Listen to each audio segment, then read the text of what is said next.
एक समय की बात है। एक छोटे से गांव में एक गरीब किसान बिरजू और उसकी बेटी रहा करती थी। बेटी का नाम निशा था। निशा बहुत ही ईमानदार नेक लड़की थी। निशा, तुम इतनी सुबह सुबह ही काम करने चली जाती हो।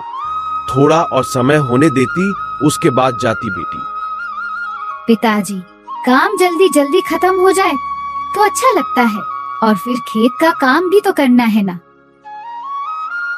हाँ बेटी, आज हमें फसल की कटाई के लिए जाना है। ये फसल हमारे लिए बहुत जरूरी है। हमें फसल बेचकर पैसा भी चुकाना है लाला को। जी पिताजी, हम पूरी मेहनत करेंगे। फसल अच्छी होगी और अच्छे पैसे भी मिलेंगे। हाँ बेटी, पर हमें जल्दी करना होगा। लाला ने आज ही हमें कर्ज चुकाने का टाइम दिया है। निशा और रमेश धीरे धीरे चलते हुए मंदिर के पास पहुंचते हैं। हे भगवान, हमारी फसल अच्छी हो और हमें हमारी मेहनत का फल मिले। हमें शक्ति देना कि हम अपनी मेहनत से सफल हो सके। रमेश और निशा प्रार्थना करने के बाद अपने खेत की ओर चल देते हैं। तभी रास्ते में गांव के बंसी मिल जाता है।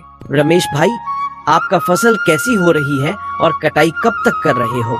अच्छी फसल हो रही है भाई साहब, बस आज फसल काटने जा रहे हैं। निशा बेटी, तुम कैसी हो? खूब मेहनत करती हो। हाँ, भगवान तुम्हारी मेहनत का फल जरूर देंगे। चाचा जी, आपकी शुभकामना की मैं बहुत आभारी हूँ। बेटी चलो, हमें काम जल्दी खत्म करना होगा ताकि हम समय पर सरसों का तेल बेच सके और लाला का पैसा चुका सके। पिताजी, हमें भगवान पर पूरा भरोसा है, सब ठीक हो जाएगा। रमेश और निशा अपने खेत की तरफ आगे बढ़ते हैं। वो अपने खेतों के करीब जाते हैं तो पड़ोसी किसान बिरजू सामने खड़ा था, जो रमेश के खेत के बगल में ही खेती किया करता था। तुम्हारी फसल तो बहुत अच्छी लग रही है। हमारे खेत में इस साल कुछ खास नहीं हुआ। कभी कभी हो जाता है बिरजू, तुम परिश्रम करते रहो, भगवान तुम्हारे साथ है, फसल जरूर होगा। बिरजू के मन में खोट थी।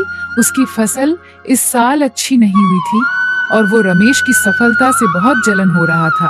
बिरजू के चेहरे पर जलन का भाव साफ साफ दिखाई देता था। रमेश की किस्मत हमेशा अच्छी होती है। पता नहीं इसने ऐसा क्या किया है कि इसकी फसल हमेशा अच्छी होती है। इसने जरूर कुछ चालबाजी की होगी। पिताजी, देखो ना, हमारे खेत में फसल कितने सुंदर लग रहे हैं। हाँ बेटी, ये सब तुम्हारी मेहनत और भगवान की कृपा का परिणाम है जो इस बार फसल अच्छी है। उम्मीद है कि हमें अच्छे दाम मिलेंगे। अच्छे पिताजी, बिरजू चाचा की फसल खराब क्यों हुई है? क्या हम उनकी मदद नहीं कर सकते?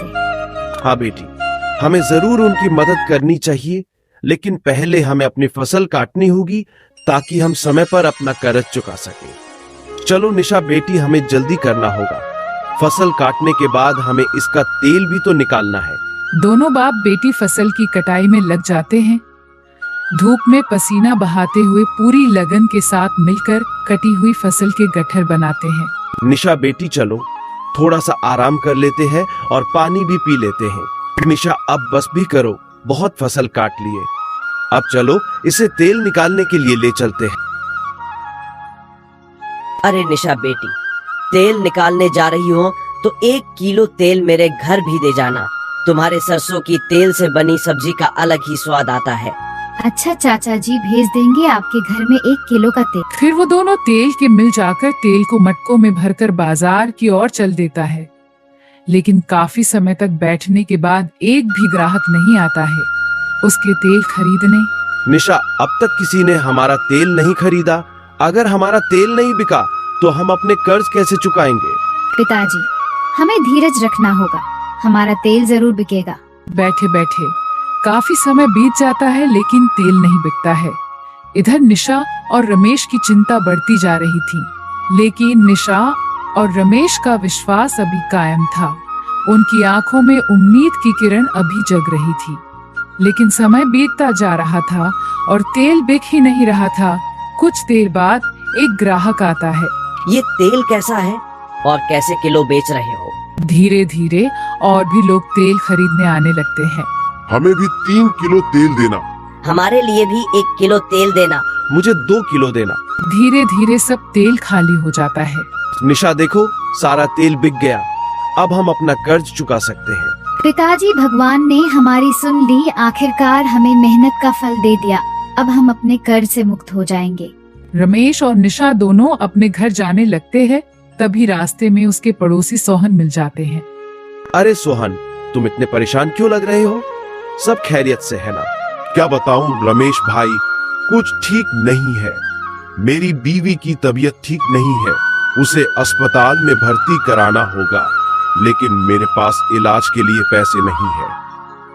सोहन, तुम चिंता मत करो, ये लो पैसे रखो और अपनी बीवी का इलाज कराओ। रमेश भाई, आपने हमारी बहुत बड़ा मदद की है। मैं आपका ये एहसान कभी नहीं भूलूंगा।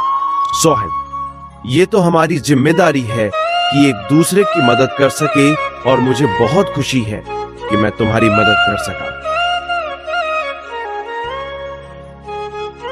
पिताजी, अब हम अपना कर्ज कैसे चुकाएंगे? हमने तो आधे पैसे सोहन काका को दे दिए।